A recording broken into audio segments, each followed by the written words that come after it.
Einstein کے نام تم نے تو سنا ہوگا نا. آئنسٹائن نے ایک تھیوری ایجاد کی جس کو آج ساری دنیا تسلیم کرتی ہے،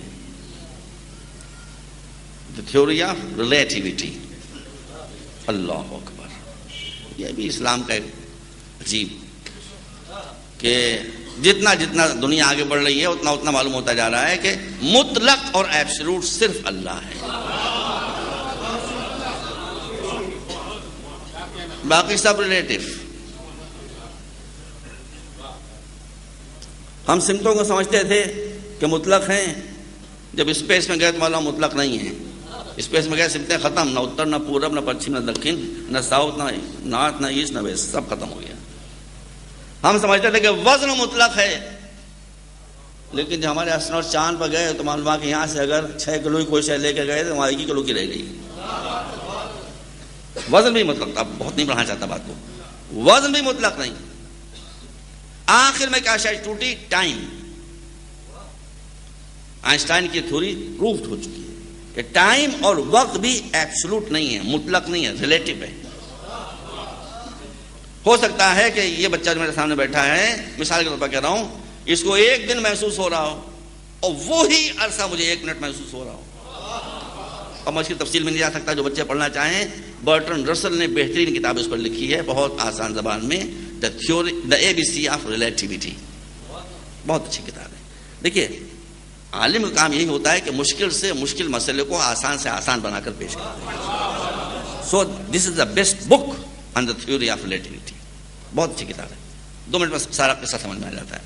تو اب وہ یہ کہتا ہے کہ آئنسٹائن کی تھیوری کے مطابق کہ جب کوئی شے رفتار میں اتنا بڑھے اتنا بڑھے اتنا بڑھے اتنا بڑھے کہ اسپیڈ آف لائٹ کے قریب ہو جائے، یعنی 1 سیکنڈ میں 1,86,000 میل.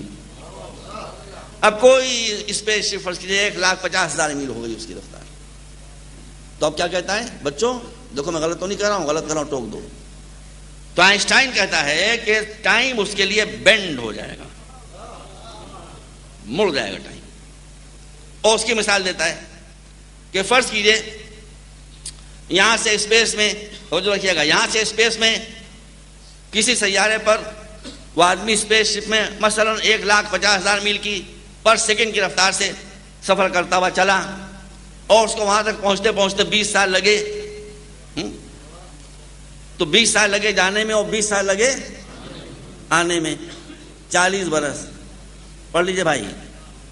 مگر یہ 40 برس کا ٹائم اس کے لیے بینڈ ہو گیا ہوگا، یہ اصلی ٹائم نہیں ہے. اس لیے کہ جب وہ دنیا میں آئے گا تو یہ دیکھے گا کہ میرے تو 40 ہی برس گزرے تھے، یہاں تو سینکڑوں برس گزر چکے ہیں.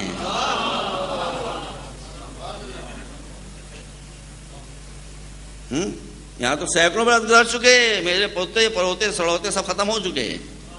مجھے کوئی یہاں پہچاننے والا بھی نہیں کہ میں ہوں کون. نسلیں گزر گئیں، صدیاں گزر گئیں. تو جو ہمارے یہاں ٹائم بینڈ ہو گیا، اس کے لیے ٹائم جھک گیا، اس کے لیے مڑ گیا. تو اس کے 40 برس گزرے، وہ جب واپس آئے گا تو 40 برس کا دکھائی دے رہا ہوگا، اور یہاں سینکڑوں برس گزر چکے ہوں گے. تو جو رفتار نور سے قریب ہو جائے، جب اس کے لیے ٹائم بینڈ ہو جاتا ہے، تو جو مجسم نور ہو اس کے لیے ٹائم اگر بینڈ ہو گیا ہو تو کون سا ہے؟